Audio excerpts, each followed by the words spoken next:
Hey,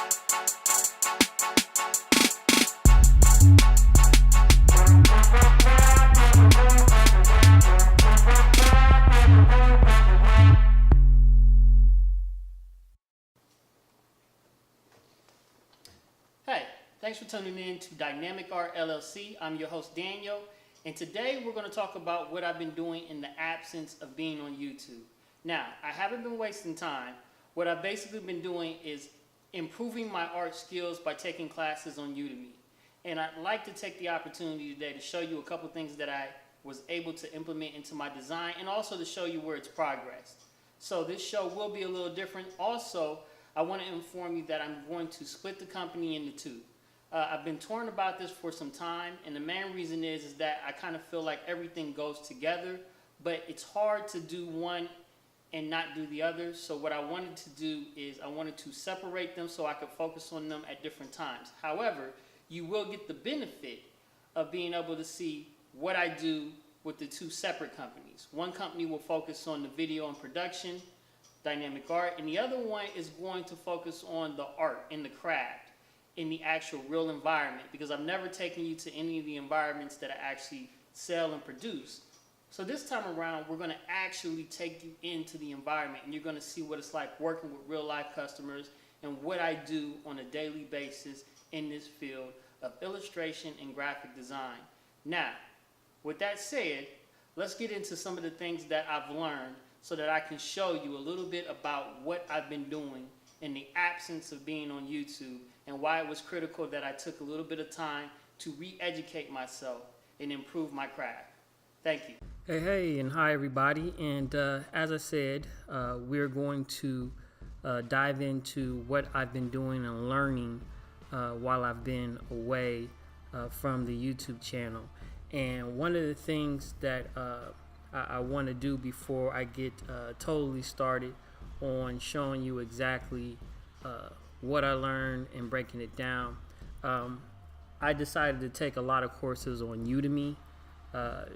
I felt like they were reasonably priced, and if something didn't work for me or I didn't like it, I wasn't out a lot of money.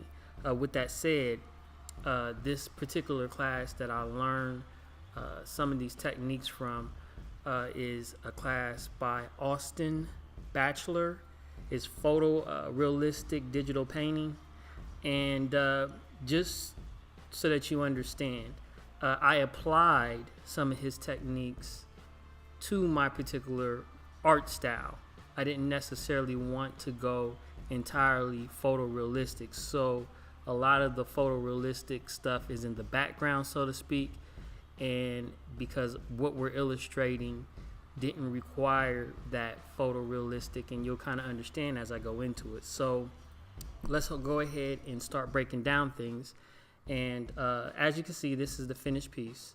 This is what it looks like, and this is what we'll actually run off for print. With that said, let's get into breaking it down, and let me explain to you exactly what you're looking at. A lot of times as artists, we are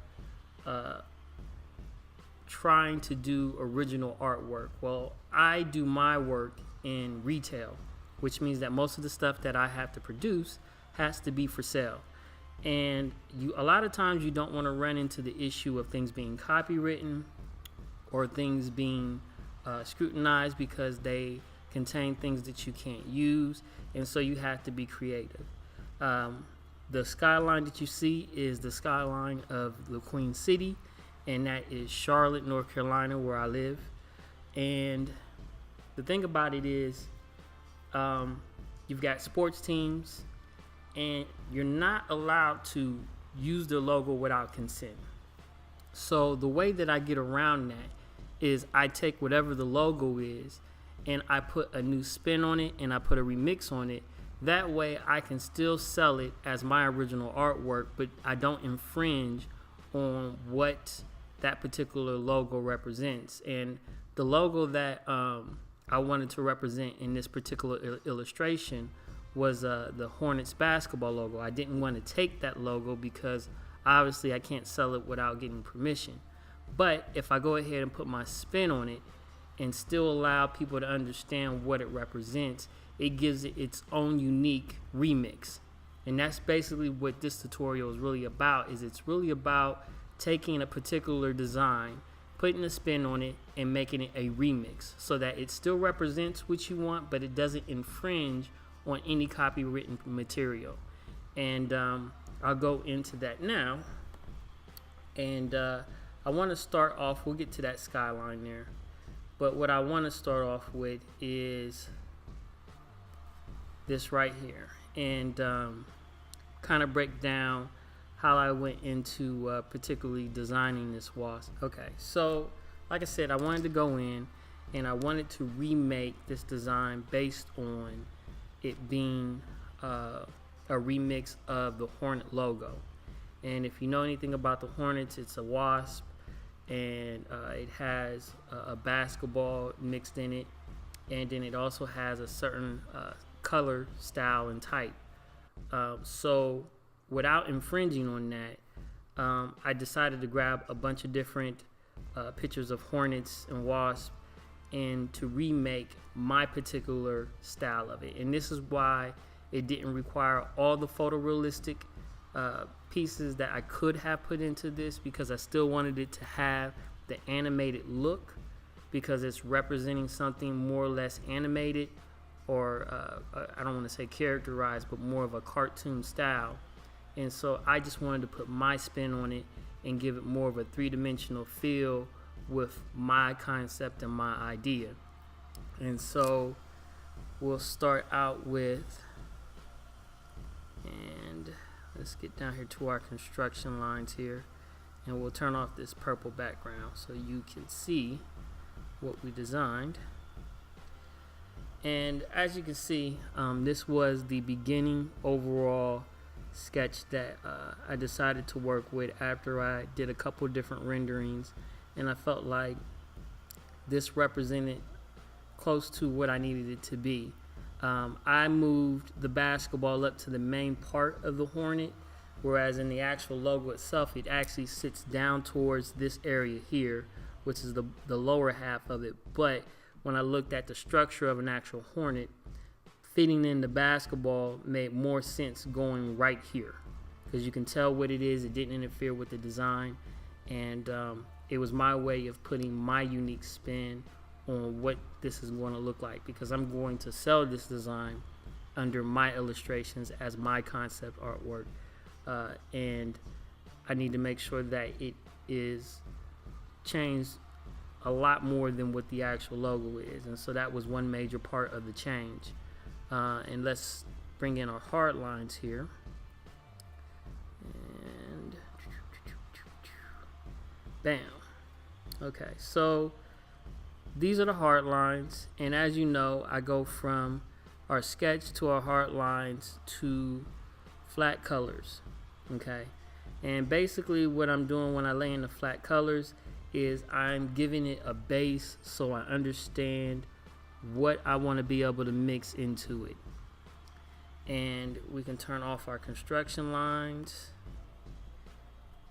Okay, and then from there, I started adding in a little bit more of the details. And once I added in the details, I felt like I needed to see it on a darker color. And so that's when I bring in this darker background,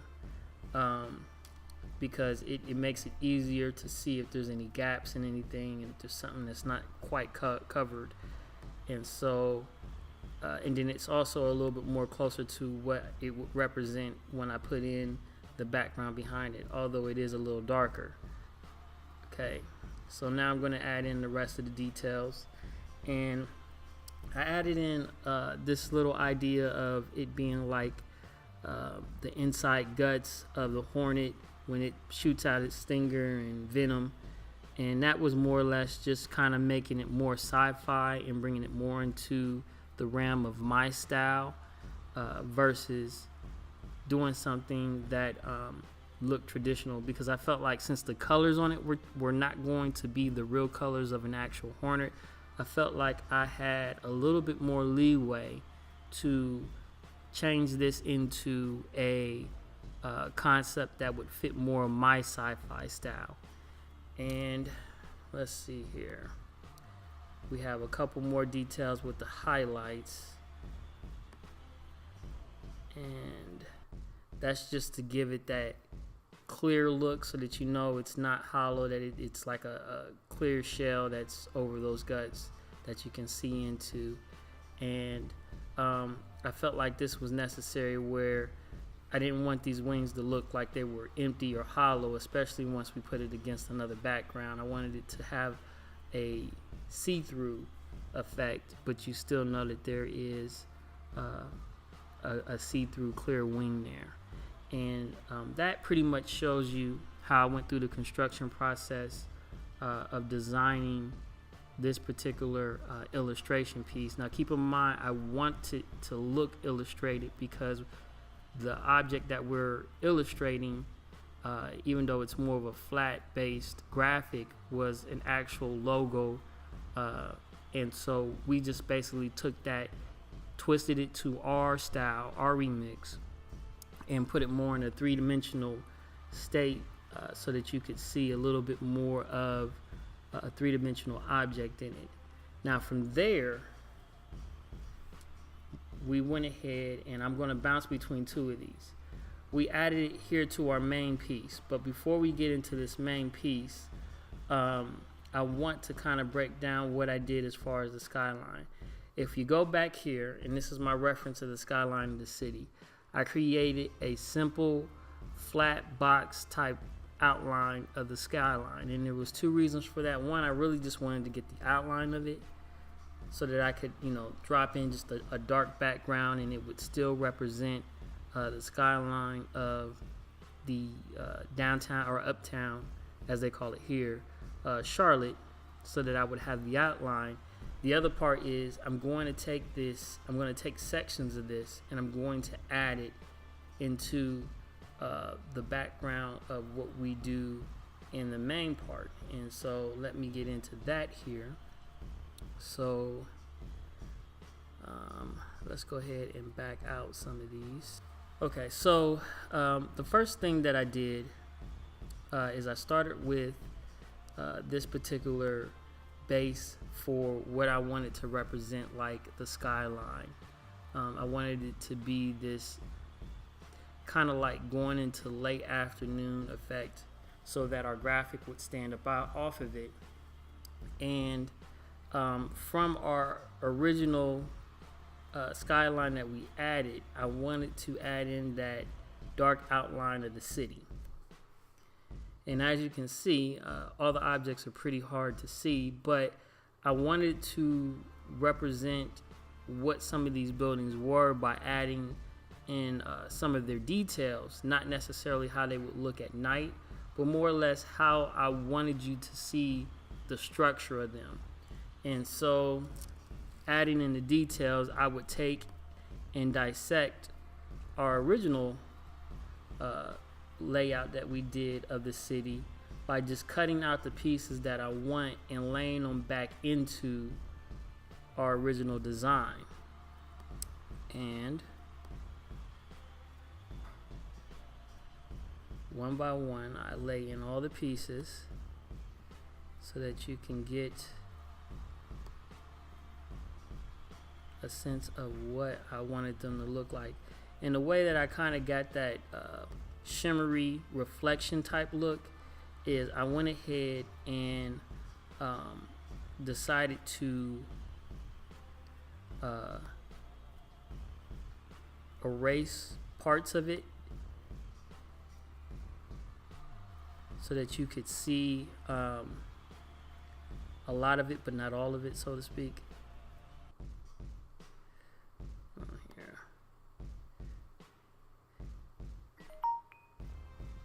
And one thing you want to always do is make sure that you label these, because if not, you're going to do what I'm doing now, which is I have to go through and find all of my pieces from my buildings.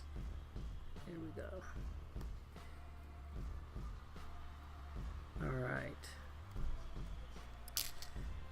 And so this would represent the skyline as I wanted you to see it. And the reason why you don't see some of the other buildings in there is because I'm actually going to bring in, I decided that this was all cool, but like I don't want a rainbow effect. I feel like this is kind of a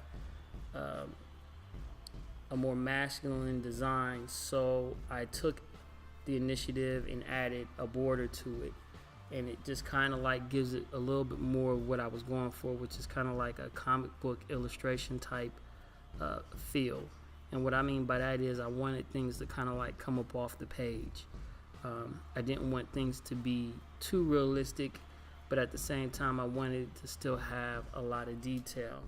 And so once we got done with the city and the outline, I wanted to add an element that made you understand that this is representing basketball. And the way that I did that was I had to actually bring in a basketball. And as you can see, this was like my original layout and design, and it is very, what's the word I'm looking for? Illustrated. Even though it can look like a basketball, there were parts of it that obviously don't look good, don't look like an actual basketball. I do have a little bit of a transparency on it, and have erased bits of it so that I could add in a little bit more detail. That's our undershadow for it. And let me get here, and then so I wanted to actually have it where it was like fading out in the background, and so I added in an element of cloud mix. Now in between the cloud mix and our illustration, this is the part that I actually learned from taking the class in Udemy, and this is where I added into a little bit of the realism, because I felt like this was the part where I could do it and it wouldn't take away from my particular style. And so what you do is, and some of you may know this, some of you may not, but for those who do not, I took a picture of a real basketball, and this is the basketball you can see here, and I just cut out sections of it that would fit the different areas that we're going to go on the basketball. And so like I cut out this area here, and I used the warp tool or the transform tool, and it's the warp tool is under transform, and I basically cut this particular piece out, and then I made it transparent by, let's see here, I made it the opacity 31%. And what that does is it gives it a texture. And this is the part that you learn. By adding this little bit of texture into the design, it changes it from looking really animated to giving it more of a realistic feel. And it didn't take away from the style that I was going for in the original design. And see, here you can see that I added that element of realness to it again. And I only used it in this particular part because, like I said, what my particular style for this particular illustration, I wanted it to remain a illustration and not so much realism, because I wanted it to have more of a comic book feel to it, and that's just my preference. So I don't want you to think that the instructor that I learned from on Udemy didn't show me how to apply it to all aspects of the design.